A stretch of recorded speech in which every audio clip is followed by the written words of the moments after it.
Oh boy, this is the biggest project I've ever done in Minecraft, and we're still nowhere near done on it, but we've been making decent progress, so that is cool.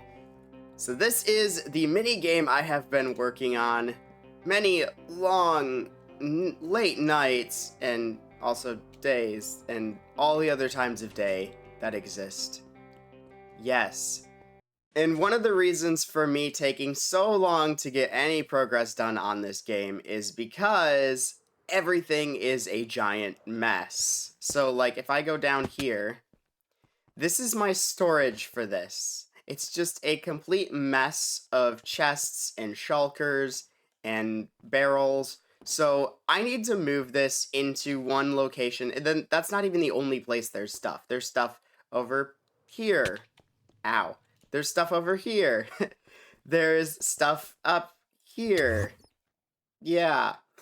So it's just like, and then there's other stuff over here as well.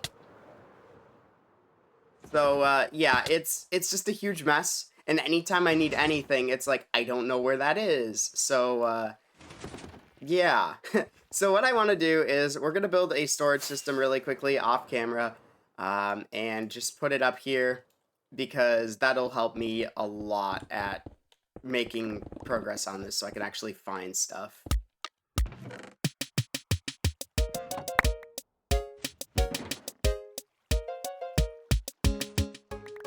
Alright, so I got it set up. It was pretty easy to do.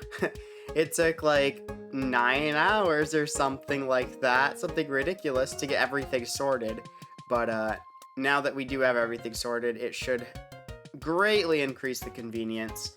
My goal wasn't to make it look super great because this is just like a temporary storage area for me to store my stuff in for the game. It's not supposed to be like a permanent thing, but this is the first time I've ever made a storage room without planning out what goes in each chest ahead of time. So I just kind of filled up chests over time, and if something filled up completely, like the wood chest filled up completely, so I split it into like wood and then stuff you could craft with wood. And then there's the redstone chest. I had boats and minecarts in with it, and I split it into this box. And also, you may have noticed I'm able to open the chests through the item frames. That is with the Tweakeroo mod. There's a hangable entity bypass setting. So if we turn that off, it's going to target the item frames. If we turn it back on, it just goes through it, which is extremely helpful. That's the main reason, other than just lag, of why I don't like to use item frames in my storage rooms, and instead I like to put displays. Is it already nighttime? Holy cow. And I completely lost my train of thought. 1 second. Yes, so as I was saying, that is the reason why I usually do displays in the floors as to what blocks are in which chests. However, I did decide to use item frames for this, because why not? So you've heard of secret doors, but what about secret floors?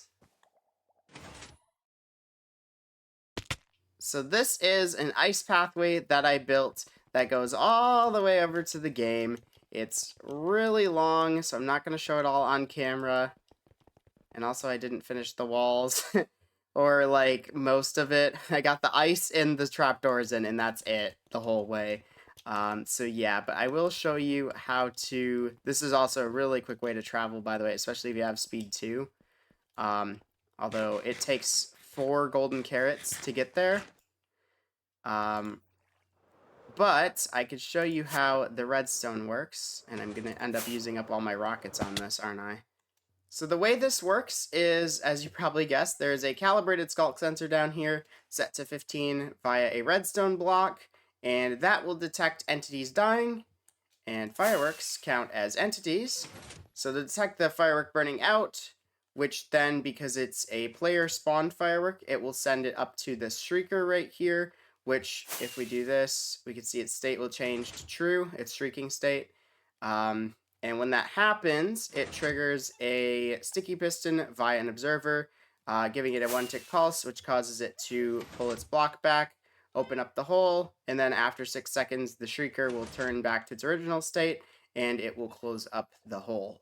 And likewise, if we want to get out from the tunnel, we could just fly up. It does take 3 rockets, but because of the second rocket burning out there, it will trigger the skulk sensor, so it'll actually trigger it and open the door up again. And other than these 3 blocks, all of this is completely unrelated. This is all just for the ender pearl stasis chambers I have that teleport me in and out of here. So this will teleport me up to the surface. And this tunnel comes out right here, which is in... That's the bottom part of the game. So, yeah. Very, very long. It's a straight tunnel, though, so that's really nice. There's no curves or anything in it other than that first drop at the beginning.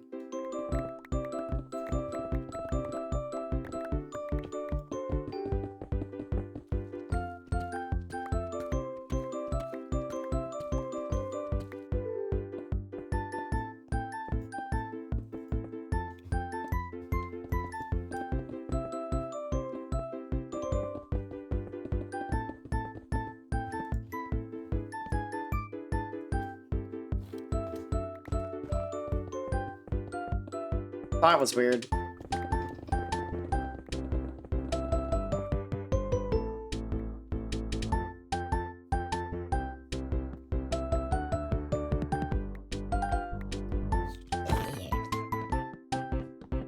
Alright, so we're in the gold room because I'm procrastinating on the rooms I don't want to do.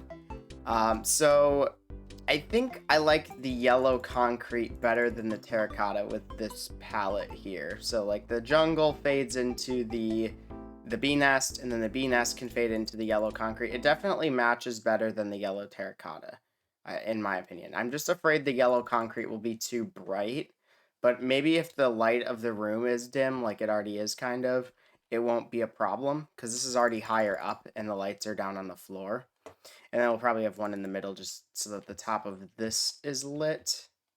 Alright, so I did concrete all around and I did not like it. I switched it back to terracotta. The problem with the concrete is that it has a very smooth texture compared to the terracotta, which has a little bit more like noise to it.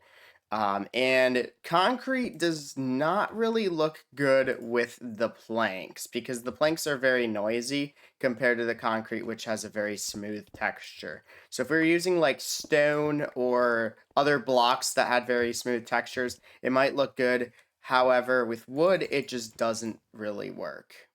So I switched it with terracotta and I like that a lot. And I don't like the gold ceiling. I really don't like that. I don't know what to put instead. I thought about honey blocks, but I don't know how that's going to look either. Yeah, the transparency of the honey blocks is a deal breaker. I can't do that. Nope. Alright, so I found a block that I liked in the ceiling, which is bamboo planks. But the problem is, I'm starting to realize it's not about the texture, it's about the shape of the room. It just looks really weird to have a flat ceiling when it's that high. So I'm going to put stairs around the outside. Oh. Alright, so here is what the rim looks like on the roof. It looks fine. I don't have any problem with it. I put the lantern hanging from the ceiling, and I really didn't like how it looked, because all you saw was the bottom, and the bottom face of the lantern is just like the metal. It doesn't look so great, so I just put it on top here. So you won't really ever see it, but it does light up that top of the room pretty well, so it looks okay. So I needed some red dye. I didn't have any at my base for some reason, and I decided to come to Fury's base and use this farm.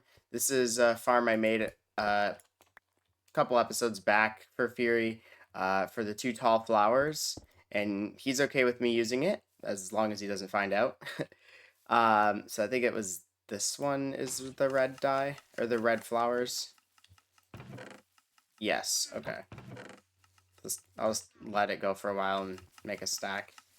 Oh, and last episode I put diamonds in here. Okay, they're still in here. Okay. If you're paying attention earlier, you might have seen these keys in my inventory. These are retextured tripwire hooks. And then we have a texture pack on my client side that has these textures. And we also have a mod, the CIT Resewn mod. What this does is it looks for any item that's, or specifically tripwire hooks that are renamed these names, and then they will show up with these textures.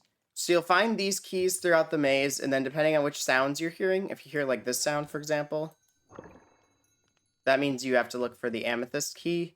So if you get the amethyst key, then you can open the door to get out. And we are just in the gold room a little bit ago. This will be where you'll find the golden key.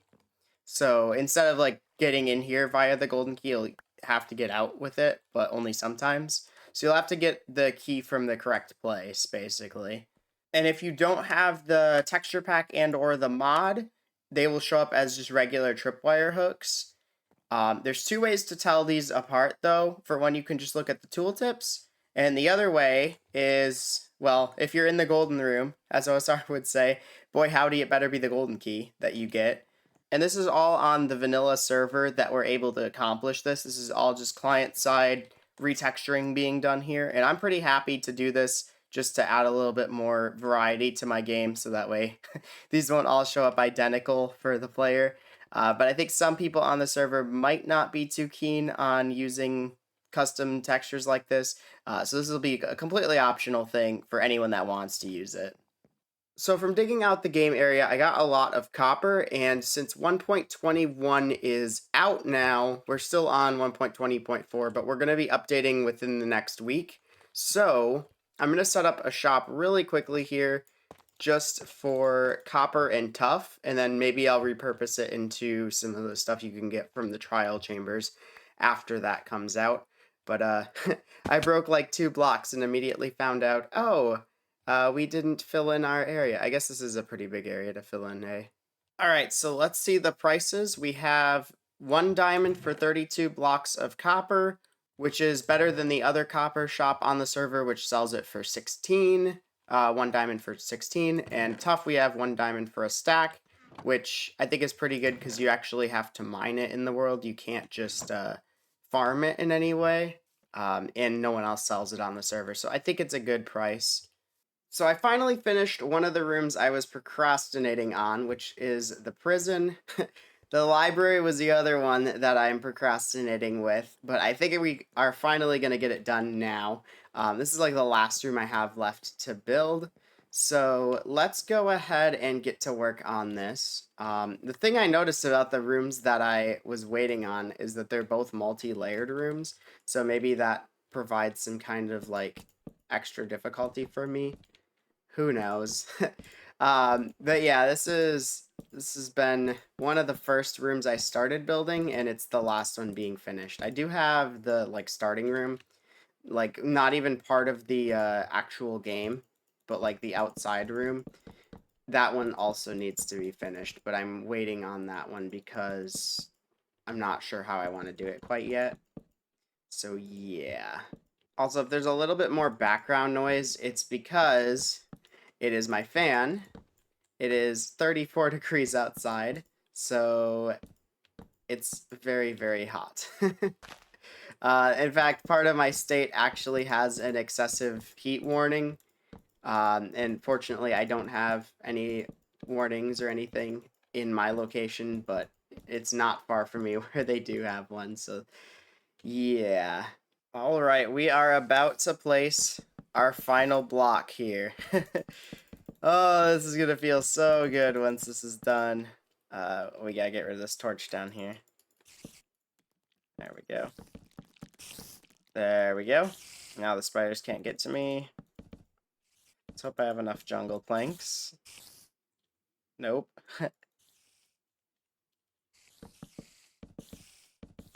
And here it comes. Boom. It's done. This whole place has been built, except for this one room, which is the starting room, which doesn't even count as part of the game. Right here.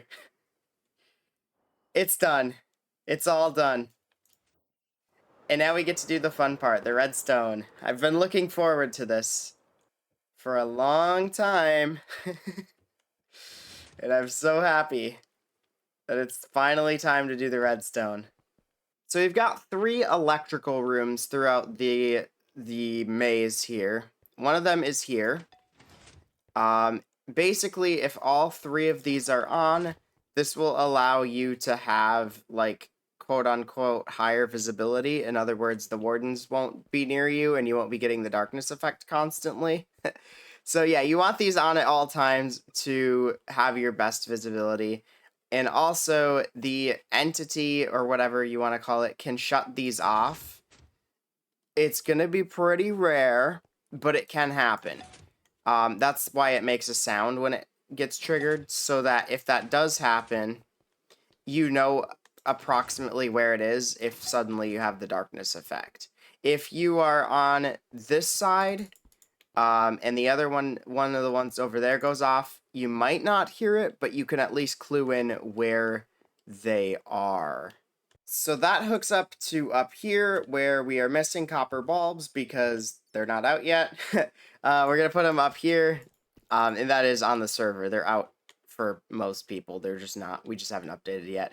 We're going to put them up here, and they act as single block T flip-flops. And when all three of these torches turn off, this is just an AND gate.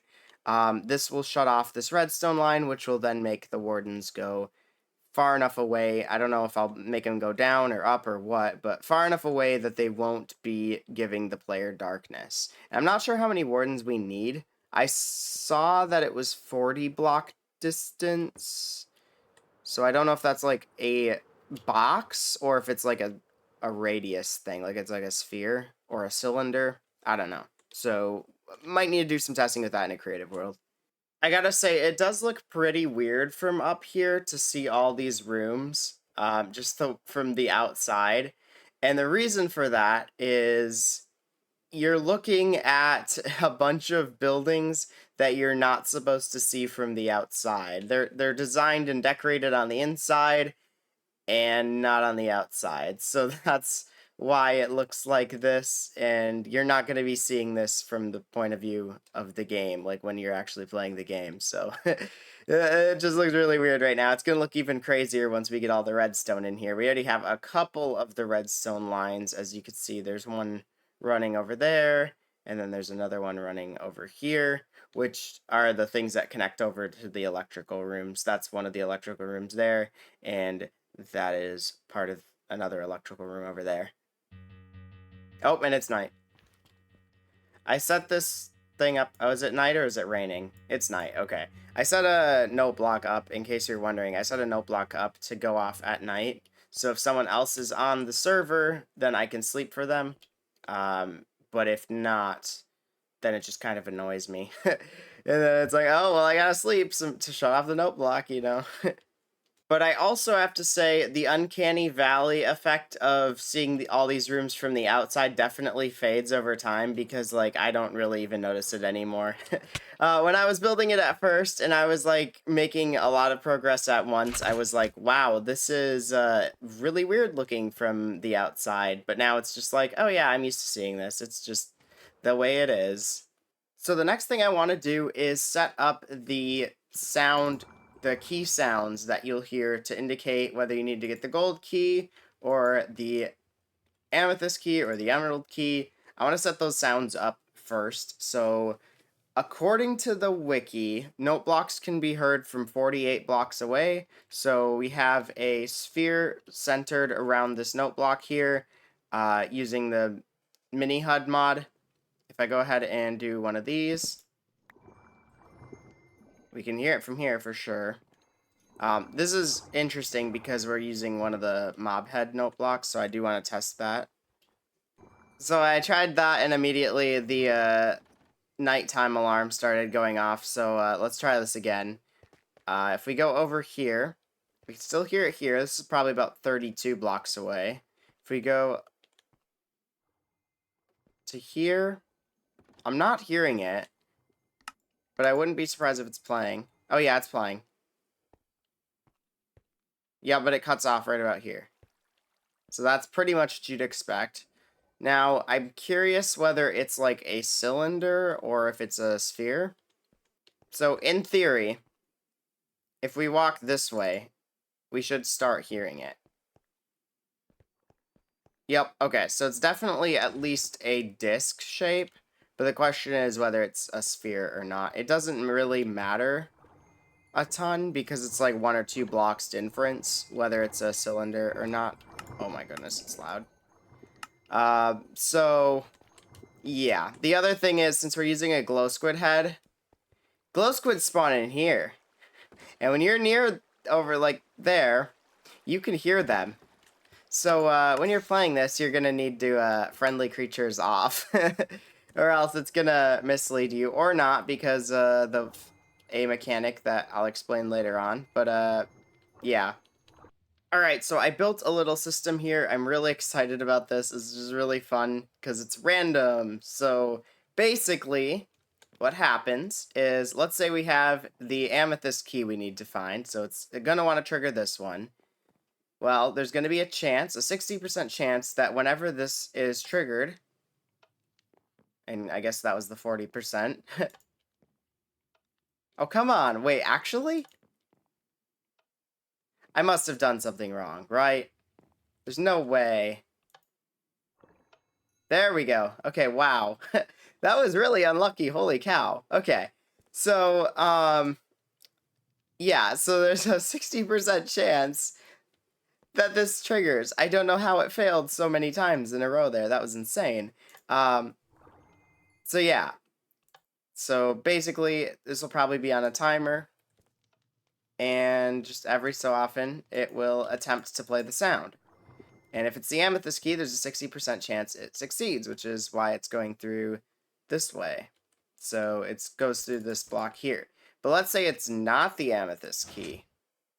Wouldn't it be easy just to not power this? Well, it would be pretty easy, but I don't want it to be easy. I want this game to be hard. So there's going to be a chance that it's not the right key. So it'll make the sound regardless, is what I'm trying to say. So just to kind of throw you off. But I want it to be a lower chance. So if we go ahead and trigger this now, we'll wait for it to get through. You'll notice it goes to here, but it didn't make the sound. That's because there's only a 50% chance if it's not the amethyst key, it'll play. So it'll play half as often if it's not. Or at least this particular one will play half as often if it's not. So it can still happen, though. It's just only a 30% chance of succeeding. Let's see if we can get it to happen.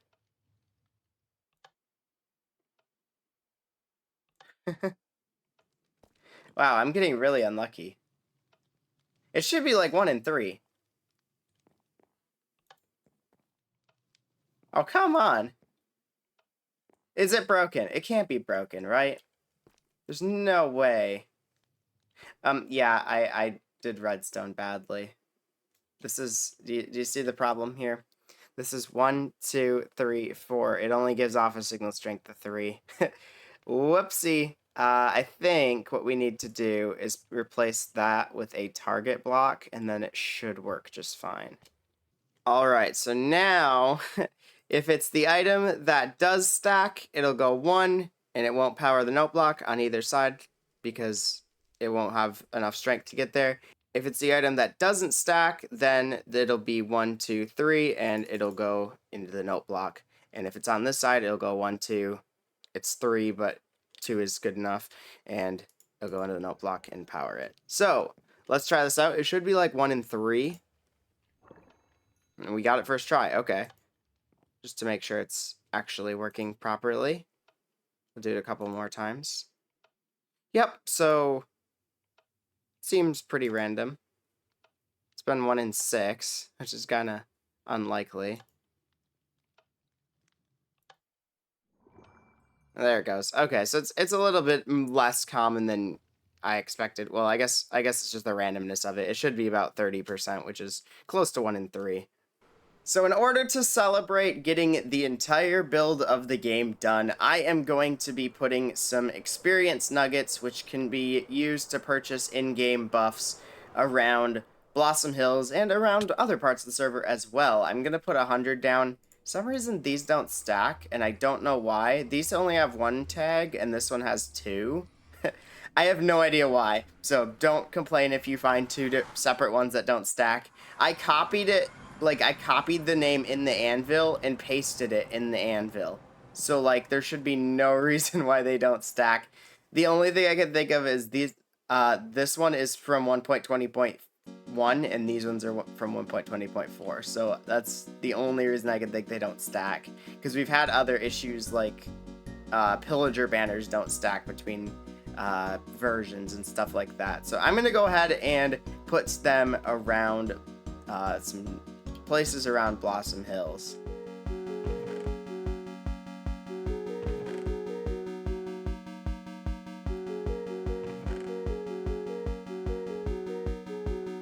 So I just finished putting 100 XP nuggets around Blossom Hills, and I'll tell you where I put them. I put them inside random chests that are out in the open, like that one, wink wink nudge nudge. If it's not there by the time you get to it, I'm genuinely not trolling. Or am I? You'll never know. It's possible someone else already got to it though. I also put them in people's starter bases, their chests, especially if the chests are empty, and I put them in my own shops as well. But I tried to avoid putting them in other people's shops unless the shop was not stocked. So, yeah.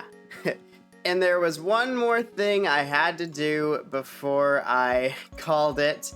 I put another 100 around the rest of the Metacraft server. So there are 200 XP nuggets out there now that weren't out there before. So go ahead and collect them. That is a lot of XP nuggets. So hopefully a good spread of different people get them. But yeah. Anyways, this episode is getting long and it's 2 a.m. and I want this episode out later today, so we gotta finish it up. So I'll see you guys in the next one. I hope you enjoyed the video. I really enjoyed this one. I made so much progress on the game, and we can make even more in the coming episodes. So yeah, have yourselves an amazing day. I'll see you guys soon, and goodbye.